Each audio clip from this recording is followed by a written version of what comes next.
اکثر خواتین جب اپنا تعارف کرواتی ہیں تو کہتی ہیں کہ میں ہاؤس وائف ہوں۔ میں کہتا ہوں کہ وہ کیا ہوتی ہے؟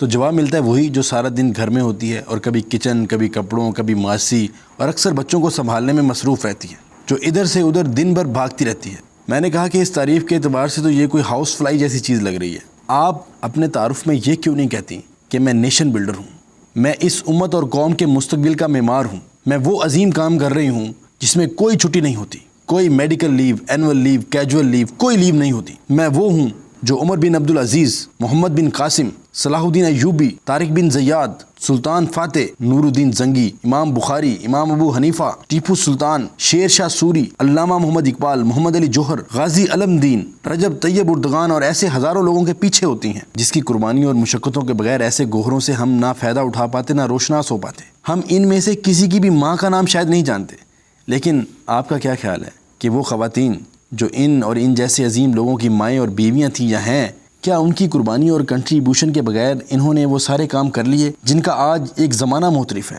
سال کے 365 دن خواتین کے دن ہیں۔ ان کا ماں ہونا، بیوی ہونا، بیٹی اور بہن ہونا چھوٹی نہیں، بہت بڑی بات ہے۔ اتنی بڑی بات ہے کہ میرے نبی صلی اللہ علیہ وآلہ وسلم ان کے لیے اپنی چادر بچھا دیا کرتے تھے۔ میری ماؤں، بہنوں اور بیٹیوں، اللہ تعالی ہمیں اپنا مقام اور مرتبہ پہچاننے کی توفیق عطا فرمائے، آمین۔